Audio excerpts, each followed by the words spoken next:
what kind of life do I want? How do I intentionally design my business around that versus fitting life around a business, which I think many of us are kind of used to or thinking about doing, right? Hello, everyone, and welcome to the Brand Your Practice podcast, where you get to learn about marketing, growing, and scaling your private practice. Today's show is sponsored by TheraSAS, a therapy intake CRM just for private practices, and the Private Pay Practice Program. It's an e-course for therapists who want to grow a private pay practice. More on those in just a bit. And if you're a therapist and you're interested in building and growing an online course, this episode is for you. I'm Brent Stutzman, and today we're going to be going behind the scenes into Melvin Varghese, the STC Elite Mastermind, where therapists gather and build and grow an online course. I just completed the mastermind myself, and during that time, I was able to launch the Private Pay Practice Program. So welcome to the show, Melvin. Brent, I'm incredibly grateful to be here, incredibly grateful for our friendship, and looking forward to diving into the world of masterminds and online courses and all of that kind of stuff. Yeah, well, if you don't know of Melvin, he's a licensed psychologist in Philadelphia, Pennsylvania. And in 2015, Melvin founded Selling the Couch, which, if you haven't heard, is a podcast to help therapists move from clinical to online income. On the podcast, he interviews successful practitioners about how they build their practices, social media marketing experts, and shares lessons on how he uses our clinical skills to create an online business powered by podcasting and online courses. So we're going to be going behind the scenes on how to build and grow an online course through your mastermind. But I do have to tell the listeners this, Mel, is that it was your podcast that tipped the scales for my wife and I to go headfirst into launching Kid Matters Counseling 7 years ago. It was a cold fall day in Chicago, and I was raking these golden and brown leaves in my front yard, and I was listening to one of your podcasts, and it was an anniversary podcast. I don't know if you remember these, but because you've had so many episodes, but you had all these past guests come on and share their stories of launching their practices. And it was after listening to that episode, I was like, well, if these people can do it, so can my wife and I. And we did it. And the practice is going strong today. So it's an honor to now have you on my podcast. And I'm really excited for the listeners to hear more about you and who you've been really on the forefront of helping therapists build and grow an online course. So welcome. Thank you. I love hearing stories like that. I love when you share your own because, something with something like podcasting, you never quite realize the impact that you'll have on people. Mm. And it's just wonderful to hear stories like that because, I mean, literally those first episodes, I'm sure that one that you're referencing, that was still the, version 1.2 of the STZ podcast, which is basically, a TV stand from Walmart stacked on a whole bunch of psychology books and my laptop up on the top and this really dinky mic arm that, creaked if you just pushed it ever so slightly. Yeah, and I'll be like, I hope my editor can edit that out. Well, I just, the two things about your podcast was that is that really funky intro, the dun dun dun dun. And if you had the bass turned up a little too much in your earphones, like it was really bumping through, but also just your genuine voice. And it was a voice of reason and a voice of authority and confidence that we needed, and I'm sure thousands of therapists needed as they were contemplating launching and growing their own private practice and everything that you were sharing. So I'm really excited to have you share a little bit about behind the scenes of your mastermind, which I'm really excited for people to hear more about it. So can we jump into the first question? Yeah, of course. Yeah. Okay. So what did you see that led you to create this mastermind?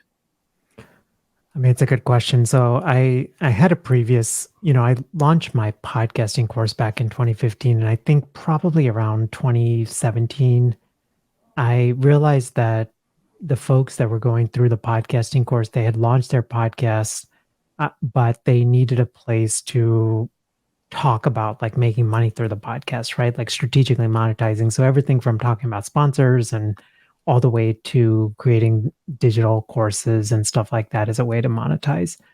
So it started there, but then this latest iteration happened during the pandemic because I, at that point, was down to 1 day of clinical work and STC was 4 days. And I just started to realize that a lot of therapists were very busy, but also on the verge of burnout. And I think a lot of, even just beyond us as clinicians, I think people in general really started to think about what kind of life do I want? And how do I intentionally design my business around that versus, fitting life around a business, which I think many of us are kind of used to or thinking about doing, right? And so the idea for the mastermind basically came because I had been at that point creating, online courses, or my healthcasters course. We had that for about 5 years and have had the really good fortune of, growing that from 8 initial buyers to now over 270. We just passed 316K in revenue on that one. Wow.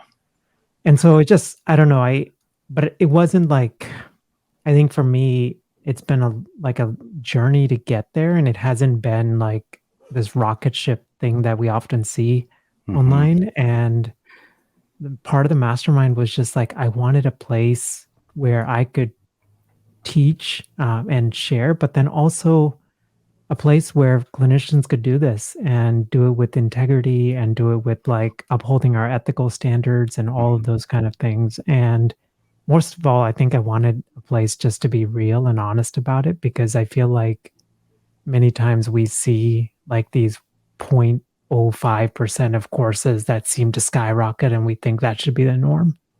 Yeah.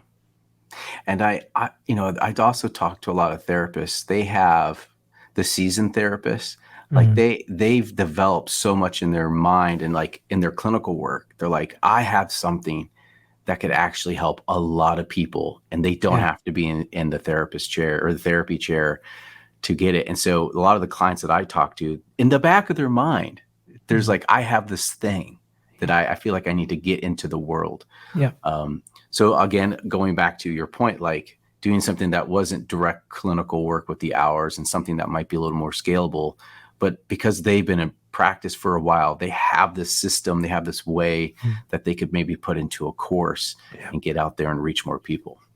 Yeah, absolutely. It's like, and I think for clinicians, most of us are used to that idea of trading time for income. So this concept of like scaling our knowledge, Mhm. right? And I love, and I think what you're speaking to, which is what I love too, is there's a service-based component to it, right? At a practical level, there may be people that are, maybe you have a wait list, right? And how do you sort of serve those people besides like referring out? Or there might be people that need to hear your message, but you can't see them for licensure requirements. What other opportunities are there to serve them? Yeah. Yeah, that's great. So I would love to know, and I'm sure listeners would love to know as well, like what were some of these early mistakes that you made in building this out? We do have like, how long is this podcast? No, when I shared that question, because part of like what I tried to do is just be honest about the journey. So I would say an initial mistake was within the mastermind, we have like, we call them, well, they're hot seats, but we call them warm and fuzzy seats because they're therapists, right? So this is basically an opportunity where two people come on and each of them shares a question or something they're struggling with related to their online course, and the rest of us give feedback to help them move forward. When in the initial versions of this, I had this idea because there were initially around 20 of our 20 colleagues in this mastermind. And I was like, 20 seems like a big number to do these fuzzies. What if everybody doesn't get a turn? All of that stuff. So then I broke it up into smaller groups. Like, so we would get into one room and then it would be like, okay, we're going to do like four groups of whatever, four or five, right? And so there were like 4 or 5 groups that were happening all at the same time, and in theory, that sounded really good because everybody, there's a more intimate space, all of that. Mhm. The mistake I didn't think about was, I think there's something really powerful about being in the room together Mhm. and knowing what everybody else is working on, and just being able to see the evolution of that journey, because when we would do those fuzzy seats, like sometimes you would have this like one or two people who were the same, but most of the time it was a completely different person. So it's like almost starting over and over again. Mm. So I think that was a big kind of, I wouldn't say it's a mistake. I think it was a good learning opportunity. And I mean, I think I would even love to like hear from your perspective. I think because when you were in it, right? We Mhm. did the one big room, and what was that like for you? Well, I loved it. I wonder if there was, I think it was the part when we would actually divide up a little bit Yeah.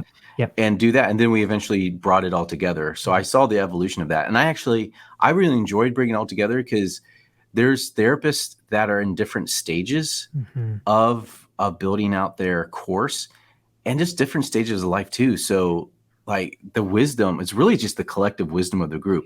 Some people may not have a problem to bring up, but they're listening and learning. So, it's almost like a panel discussion almost in some ways. Hmm. Like it's way more intimate. And I was learning from people who like stuff I've just never heard before in the marketing world. Like it Yeah. was really cool to kind of hear their experience. And then I was able to add some things. And so I think the whole kind of everyone in the same room listening, I think that was a good move. I think it was a Yeah. good correction in that, Yeah. just the way we were able to learn from one another. Yeah. And I think you hit the nail on the head because I think one of the benefits of this has been we get to see people in different stages of life, Mhm. which I mean, it could be our future selves, right?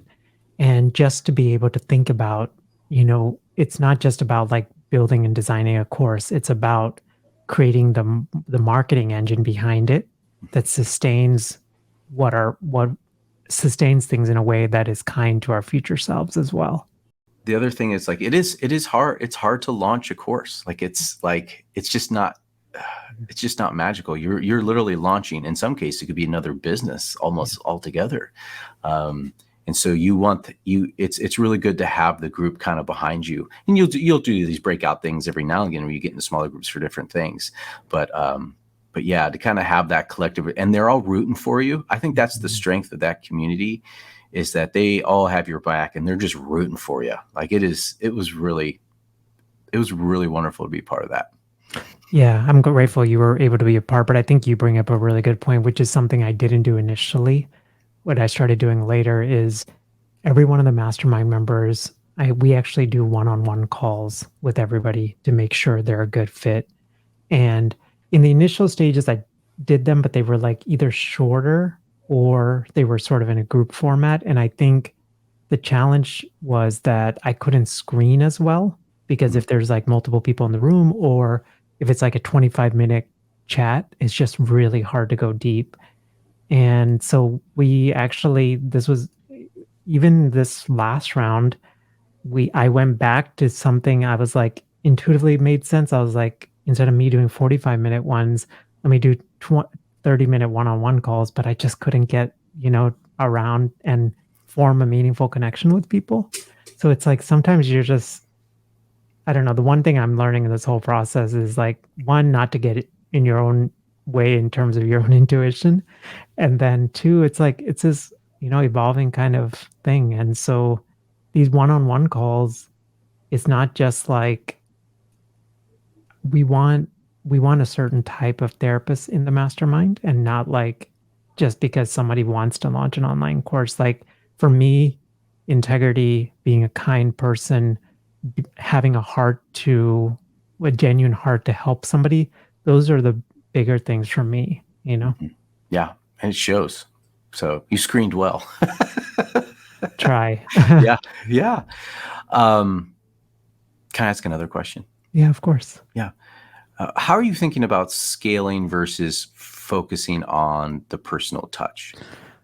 Oh, this is something I'm actively like thinking about and revamping and then thinking about again.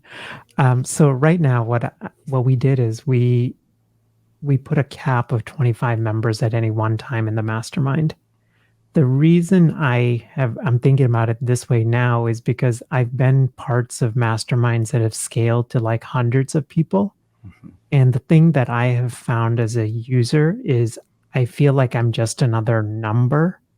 And then the other challenge is when there's that many people, everybody's working on different stuff, and it's really hard to form cohesion within the group and a sense of camaraderie. And so I don't know, like, I don't know the answer to this, Brent, like, to be completely honest. So right now, I know we're thinking about 25 members at any one point in the mastermind. One thing that we have done recently, just like within the last 2 weeks, is I had a realization that, even for someone like me, I'm a planner and I'm often thinking about projects that I want to do like 6 to 12 months ahead. Mm-hmm. And because the mastermind only launches twice a year, what we realized is there's a segment of therapists that are thinking in the same way. And in fact, maybe most of them, they're like, hey, I know I want to launch an online course next year. And so we give them the option to either join a wait list, or if they're seriously interested, they can actually schedule a one-on-one call and we figure out if it's a mutually good fit. They can actually hold a spot for the next round by putting down a deposit their first month. Mm-hmm. Yeah. So I think like, I don't know, I guess from a one, it assures that they have a spot. And then two, I think from the perspective of the person running the mastermind, I think it also puts much less pressure on the traditional launch time to fill all of those spots, right? Because we've got a sort of a trickle, because our the content we're putting out there doesn't stop during the non-launch months, right? And so the challenge was, are we just directing people to a wait list and then they're hanging out there for like 5, 6 months, Yeah. or could there be another option? And that's just something I'm thinking through and we just recently implemented.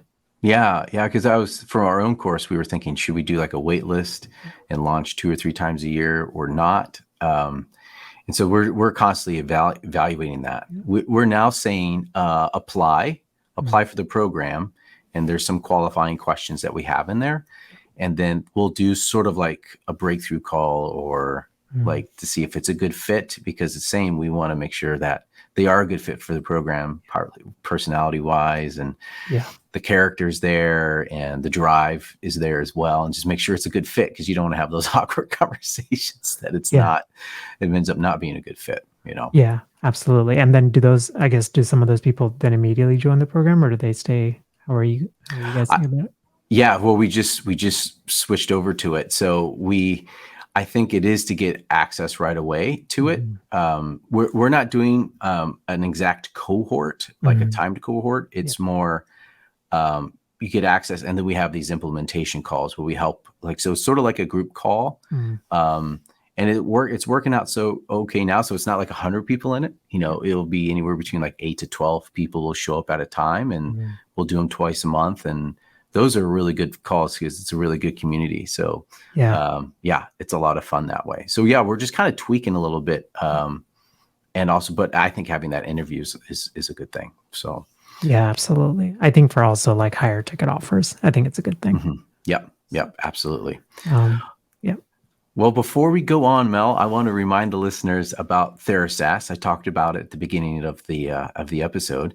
We designed TheraSAS because many of my clients were using Post-it notes and scraps of paper and Google Sheets even to record new client leads, but clients were still falling through the cracks and money was being left on the table. So we designed TheraSAS. It's a powerful HIPAA-compliant intake software for private practice owners to quickly capture, connect, and qualify prospective clients. From our custom websites and our automation and messaging, you can instantly connect and qualify new clients, easily organize waitlist, and track every step in your intake process with real-time analytics. It is said that the riches are in the niches and the fortune is in the follow-up. TheraSAS was designed specifically for the follow-up process. It has empowered solo practice owners to grow quickly and group practice owners to supercharge their intake team. Getting started is very simple. Just go to therasas.com. That's THERASAAS.com and sign up for a demo and a free trial. And if you decide that TheraSAS will grow your practice, we'll sign you up. And TheraSAS just takes 1 hour to implement and 1 hour to train your team. It's that simple. So being known as a practice that provides the best care starts at the very beginning when someone reaches out for help and wants to schedule an appointment. You've worked too hard to have new client leads go unanswered or fall through the cracks. Level up your intake process with TheraSAS to capture, communicate, and qualify new client leads today. And see if TheraSAS is a good fit for you. Just go to therasas.com and schedule a demo call. All right, our final question. What parts of the mastermind have evolved from the feedback that you've gotten from the community? Yeah, it's a great question as well. There's probably a couple of them. So one is we realized that most therapists have this love-hate with social media. And so we the initial version of the mastermind was a traditional Facebook group, and then we moved it to Circle. Uh, and the truth is, I thought Circle would be the main place, but we use Voxer as well. So we basically have all of the cool thing with Circle is you can create like micro communities. So for example, members in our mastermind that are also podcasters, we have a section for that. Members in our mastermind that are also, marketing their course on YouTube, we have a section for that. But we have the exact same sections in Voxer. Voxer, if you haven't heard of it, it's like those Nextel commercials back in the 90s, probably dating ourselves Yeah, here, but for real. uh it's basically like a walkie-talkie app. And so like our members love I almost said Nextel, but love Voxer. And because you can literally be on your hike or you know uh making breakfast and send a voice memo over. So the implementation of Voxer has been really good. The second thing is we have a monthly mindset hour. So we bring in a certified coach and we specifically talk about all of the mental stuff that comes up when we make this transition from clinician to course creator. So everything from feeling like an imposter to worried about what colleagues are going to think, all the way to what if my course doesn't sell, and just working through that. And again, we do it as a group call. So even if you're not getting coached in that 1 hour, just seeing others and going through that Yeah. journey, I think it's so reinforcing, right? Oh Uh, yeah, I was coached once. yeah, It was good. It was beautiful. It was vulnerable, and I was like, "Oh, I do have some." I thought I didn't have any mindset yeah, issues. I certainly did, and she pulled it out. So, yeah, yeah. I mean, we all do. I think Mhm. that's one of the things about course building. It's hard in that it brings up our stuff, but it's also amazing because it allows us to grow and expand in ways that we never imagined, right? Yeah. Um, I would say the sort of the final one is we added a course growth and scaling office hour as well, because there are members in our mastermind that have established courses and they specifically want to talk about how do I strategically market this and in a way that's like sustainable. Mhm. And so, we had Daniel Bustamante, who's the head of Ship 30 for 30 previously. Ship 30 for 30 is a digital writing cohort. Uh, they launched during the pandemic. I think they're projected to do in the upper six figures to low seven figures this year in sales, which is pretty wild. And he leads automation for them. And so Daniel was like basically, we had Daniel create a free email course for us, and he was basically giving us the breakdown, the behind the scenes of what worked, what didn't work, how we built this. We're actually transitioning that office hour to now for the next 6 months on creating their evergreen webinars. So webinars have, I would say 92% of our sales of our core sales have come through webinars. And Mhm. so we're actually working with, tomorrow, tomorrow will be our first one. So, we're actually gonna, I created a document for them and we're gonna get together like the little pieces, like, I want you to look through your phone and I want you to find some behind the scenes pictures that could be great for your slide deck. And we're gonna like build this piece by piece so that by the end of the 6 months they have a, slide deck ready to go and they've got it, ready to upload and all of that stuff.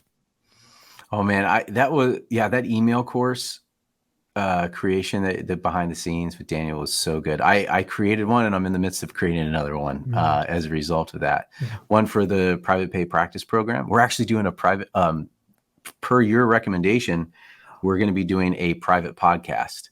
Oh, as a nice. result of it. So we're doing an ultimate guide on how to launch a private pay practice Nice. how to grow a private pay practice. And it's 8 episodes. And Nice. me and Dr. Deb Legge we're going to lay it all out, Yeah. but we're going to say, hey, if you want all these episodes, here's the link and sign up and get the email address. And then we'll nurture that through email. Yeah. So, and then I just created another one on the ultimate guide, like an ultimate intake that was for Therasast. We're Nice. just testing it out now. So it was because of that, I was like, we're going to go in. And then my Jordan, my employee, he was overseeing Therasast. He's like, Brent, we got to do webinars.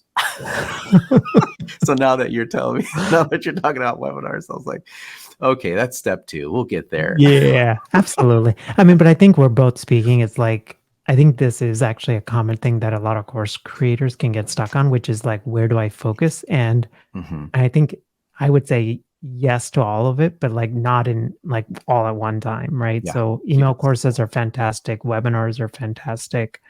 But I think the big thing you and I are both are saying is those opt-ins that are like high value, like beyond just like here's a one-page cheat sheet, that's okay when you start.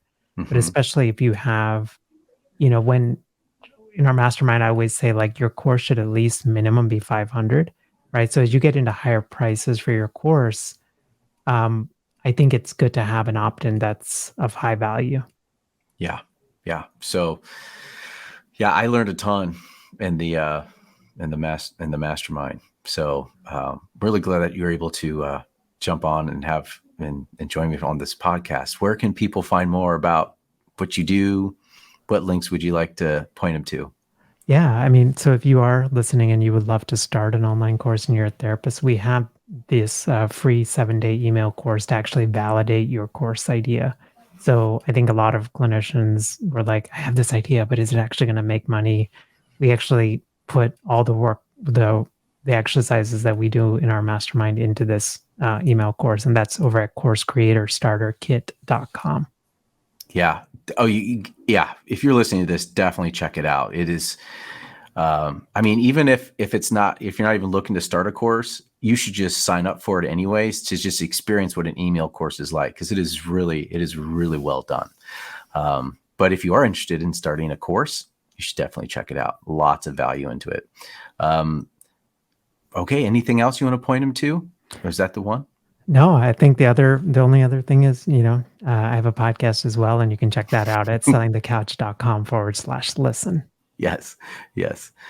All right, everyone. Thank you for joining me for the Brand Your Practice podcast. Just a reminder that all content on the Brand Your Practice website and the podcast and other media reflects my own opinions. It should not be taken as legal advice, financial advice, or investment advice. Please seek out the guidance of a professionally trained and licensed individual before making any decisions. Some links in the descriptions may be affiliate links. All right, folks, thanks for listening. And if you found this conversation useful, subscribe to the Brand Your Practice podcast and join me the next time for the Brand Your Practice podcast.